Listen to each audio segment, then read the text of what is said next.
1 Tesalonika pasal 4 ayat 11 sampai ayatnya yang ke-12. Saya bacakan firman Tuhan ini, saudara mengikuti di Alkitab saudara masing-masing.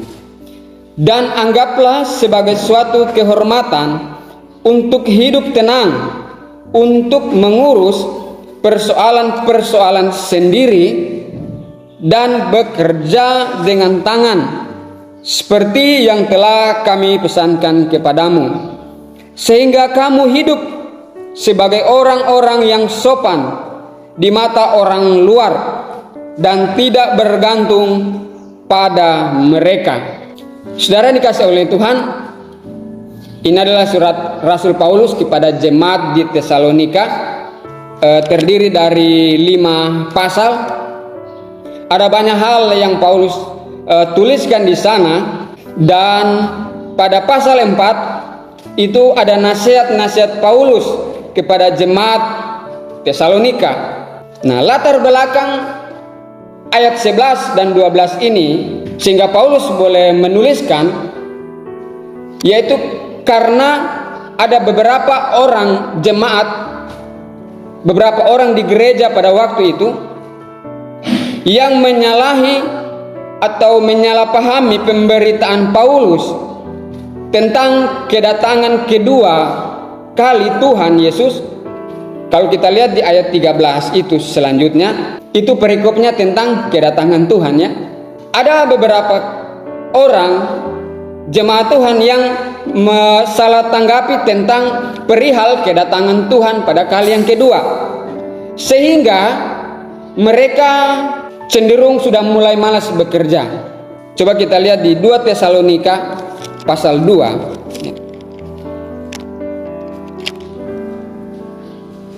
2 Tesalonika pasal 2 ayat 1 sampai ayatnya yang ke-4. Begini firman Tuhan, tentang kedatangan Tuhan kita Yesus Kristus dan terhimpunnya kita dengan Dia, kami minta kepadamu, saudara-saudara, supaya kamu jangan lekas bingung dan gelisah, baik oleh ilham roh maupun oleh pemberitaan atau surat yang dikatakan dari kami, seolah-olah hari Tuhan telah tiba. Ayat 3, janganlah kamu memberi dirimu disesatkan orang dengan cara yang bagaimanapun juga, sebab sebelum hari itu haruslah datang dahulu murtad, dan haruslah dinyatakan dahulu manusia durhaka yang harus binasa. Ayat 4, yaitu lawan yang meninggikan diri di atas segala yang disebut atau yang disembah sebagai Allah, bahkan ia duduk di bait Allah dan mau menyatakan diri sebagai Allah. Nah, saudara yang dikasih oleh Tuhan ya. Jadi ada pemberitaan Paulus tentang kedatangan Tuhan pada kali yang kedua, dan orang-orang menanggapi salah. Mereka berpikir kalau Tuhan sudah datang, sudah mau dekat, ya sudahlah, tidak usah bekerja. Kan kita tidak akan bawa juga semua harta dan lain sebagainya. Sehingga ada beberapa orang yang mulai malas untuk bekerja, beraktivitas dan lain sebagainya. Pasal 3 ayat 11, 2 Tesalonika pasal 3 ayat 11, demikian dikatakan, kami katakan ini karena kami dengar bahwa ada orang yang tidak tertib hidupnya dan tidak bekerja, melainkan sibuk dengan hal-hal yang tidak berguna. Jadi Paulus dengar ada orang yang tidak mau bekerja karena mereka pikir, karena pemberitaan kedatangan Tuhan itu mereka pikir sudah tidak lama lagi dan sudah tidak usah bekerja. Nah, firman Tuhan pada saat ini saya memberi judul yaitu prinsip hidup orang percaya dalam menanti kedatangan Tuhan pada kali yang kedua. Amin. Nah, jadi itu yang melatar belakangi Paulus menulis di ayat 4, pasal 4 ayat 11 dan 12. Dia katakan, anggaplah sebagai suatu kehormatan untuk hidup tenang, untuk mengurus persoalan-persoalan sendiri dan bekerja dengan tangan. Saudara dikasih oleh Tuhan, akhir-akhir ini banyak orang yang memprediksi tentang kedatangan Tuhan pada kali yang kedua sudah tidak lama lagi. Menurut mereka, dengan melihat kejadian-kejadian bencana alam, gempa bumi, dan lain sebagainya, baru-baru ini belum lama lagi terjadi gempa bumi di Turki, menewaskan ribuan orang. Nah, sehingga banyak orang yang sudah mulai memprediksi bahwa kiamat sudah dekat dan lain sebagainya. Memang tanda-tanda kedatangan Tuhan pada kali yang kedua itu disertai dengan perang, gempa bumi, bencana alam, dan lain sebagainya. Tapi bukan berarti kita sebagai orang percaya sudah tidak akan bekerja lagi, ya kan? Nah, prinsip penting yang kita akan pelajari pada pagi hari ini, sebagai orang percaya ada banyak prinsip yang kita pegang dalam menanti kedatangan Tuhan pada kali yang kedua.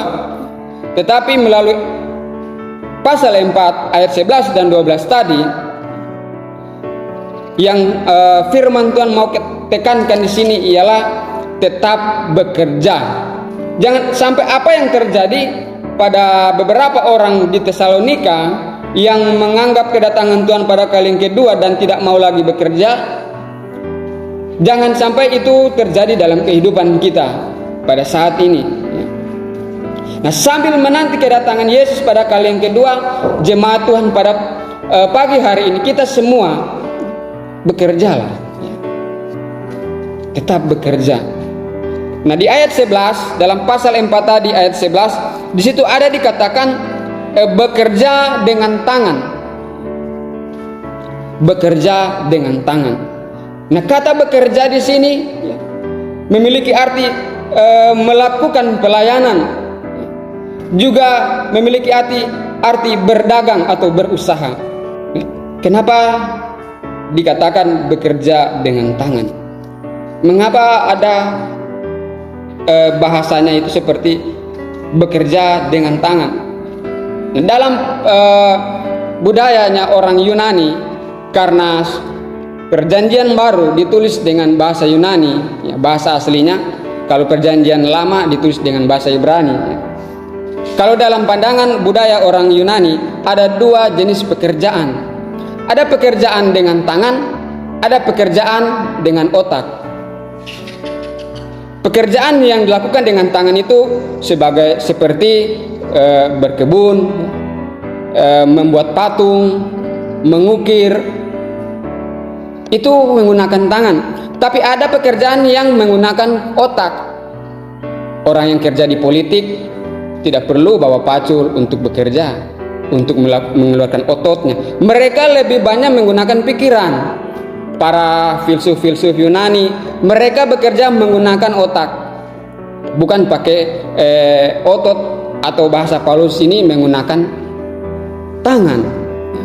Nah, bekerja dengan tangan itu lebih condong kepada menggunakan fisik. Nah, Paulus menghimbau kepada jemaat Tuhan, tetaplah bekerja, jangan berdiam diri.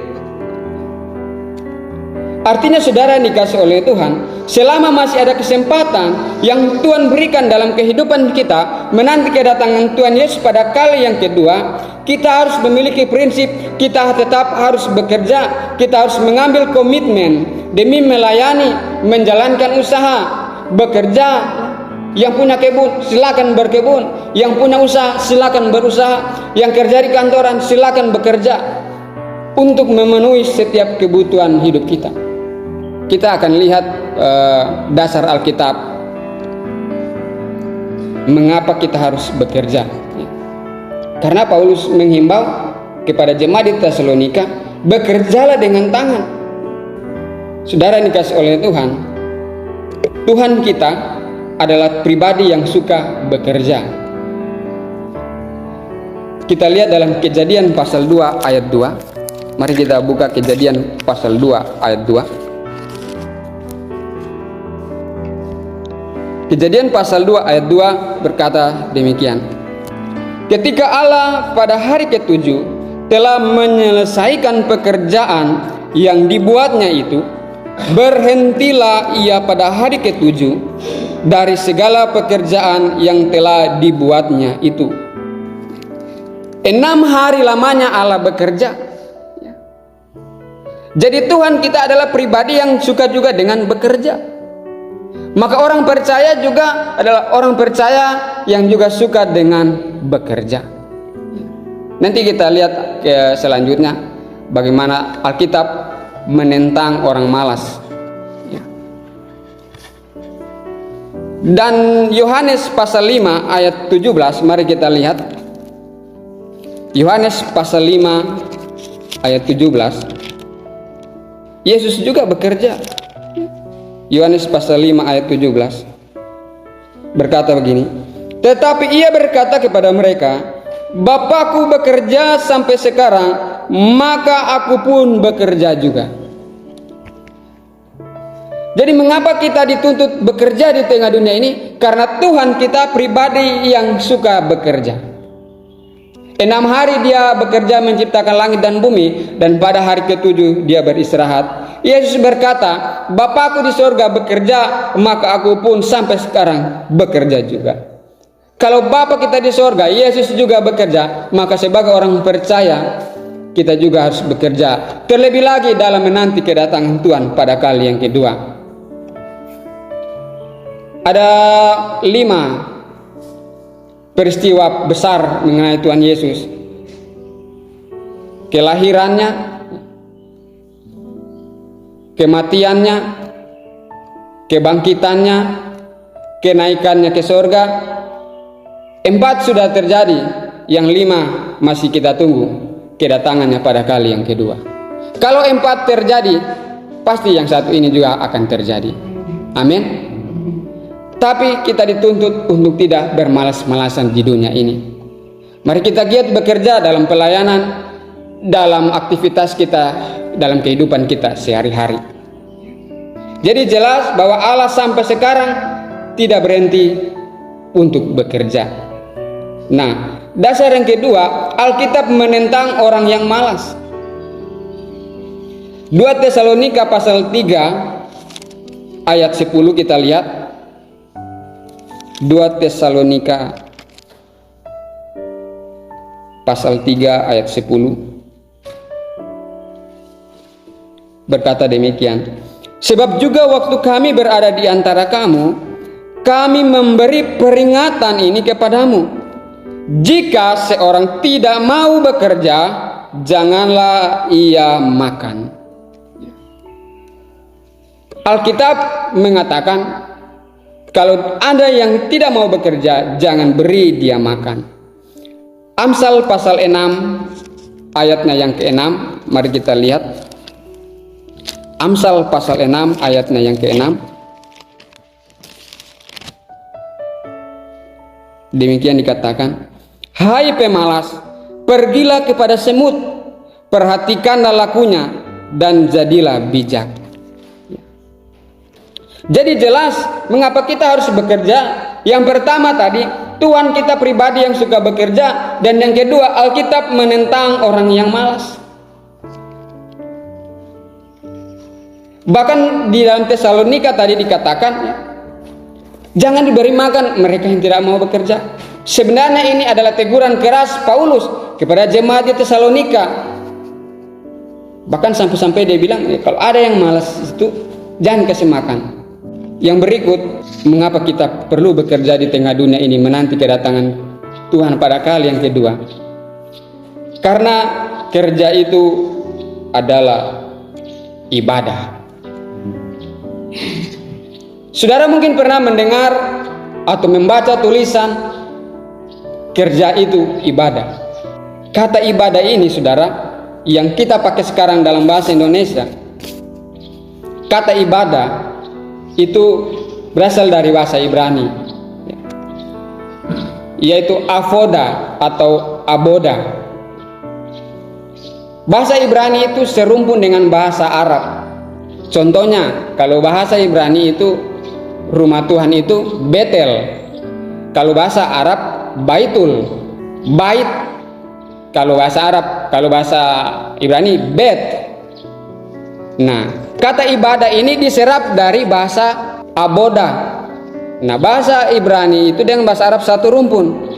Maka yang kita pakai sekarang diserap dari bahasa itu, dipakailah ibadah. Nah, dalam perjanjian lama, kata avoda itu tidak hanya digunakan dalam pengertian penyembahan kepada Tuhan atau pelayanan, tapi juga digunakan untuk melakukan pekerjaan. Arti dari kata avoda itu juga memiliki arti melakukan pekerjaan. Sebab itu, ungkapan yang menyebutkan kerja itu adalah ibadah, itu benar. Kalau kita bekerja, berarti kita sedang beribadah. Mari kita lihat di dalam Kejadian pasal 2 ayat 5. Kejadian pasal 2 ayat 5. Demikian firman Tuhan. Belum ada semak apapun di bumi, belum timbul tumbuh-tumbuhan apapun di padang, sebab Tuhan Allah belum menurunkan hujan ke bumi, dan belum ada orang mengusahakan tanah itu. Kata mengusahakan itu berarti bekerja, ya. Belum ada yang mengusahakan tanah itu, berarti belum ada yang bekerja. Nah, kata mengusahakan itu di dalam bahasa aslinya yaitu avoda, yang diserap menjadi bahasa Indonesia jadi kata ibadah. Jadi melakukan pekerjaan, mengusahakan tanah kita yang Tuhan ciptakan, Tuhan berikan, kita menanam, kita berkebun dan lain sebagainya, itu adalah bagian ibadah kita kepada Tuhan. Ibadah tidak hanya datang di gereja, di tempat ini kita memuji Tuhan. Saudara bekerja di luar sana, itu bagian juga ibadah kepada Tuhan. Sebab itu, ya, benar yang orang katakan kerja itu adalah ibadah. Jika melakukan pekerjaan merupakan sebuah ibadah kepada Tuhan, jadi orang yang beribadah pasti diberkati Tuhan. Jadi orang yang bekerja, makanya dia berhasil, karena dia sedang beribadah kepada Tuhan. Sebab itu orang yang sedang bermalas-malasan, dia sedang merusak ibadahnya. Karena itu Alkitab menentang kemalasan. Karena orang yang bermalas-malasan, mereka sedang merusak ibadahnya. Kita lihat Amsal pasal 18 ayat 9. Orang yang bermalas-malasan dalam pekerjaannya sudah menjadi saudara dari si perusak. Sudah menjadi saudara dari si perusak. Jadi kemalasan itu merusak ibadah kepada Tuhan. Kalau kita bekerja untuk kehidupan kita sehari-hari saja, melupakan ibadah, apalagi kita bekerja bagi pekerjaan Tuhan. Kita kembali dalam 1 Tesalonika pasal 4. Apa dampaknya ketika orang percaya itu rajin, giat bekerja? Ternyata ada dampaknya. 1 Tesalonika pasal 4 ayat 12. Begini firman Tuhan. Ayat pokoknya kita tadi, 1 Tesalonika 4 ayat 12. Sehingga kamu hidup sebagai orang-orang yang sopan di mata orang luar dan tidak bergantung pada mereka. Dampak dari kita memiliki kehidupan yang giat bekerja, kehidupan kita menjadi teladan, menjadi contoh, dan menjadi saksi bagi orang lain, khususnya bagi mereka yang belum percaya. Saya akan bacakan 1 Tesalonika pasal 4 ini, ayat 11 dan 12 dalam terjemahan yang lain, terjemahan sederhana. Demikian bunyinya dari ayat 11 dan ayat 12.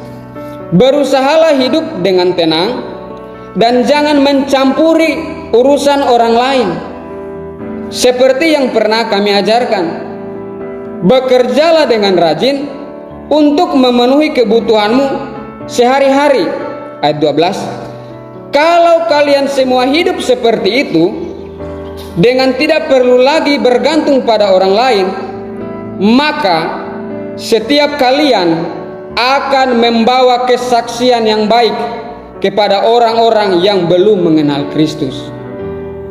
Kalau kalian hidup seperti itu, giat bekerja, melakukan pekerjaan, kehidupanmu akan menjadi saksi yang baik bagi orang di luar sana yang melihat kehidupanmu. Terlebih lagi bagi mereka yang belum percaya kepada Kristus. Ternyata pekerjaan kita bisa menjadi berkat bagi orang lain. Saudara yang dikasihi oleh Tuhan, walaupun begitu banyak berita yang kita dengar, kabar-kabar akhir ini yang mengatakan kedatangan Tuhan pada kali yang kedua sudah dekat. Memang Tuhan akan datang pada kali yang kedua.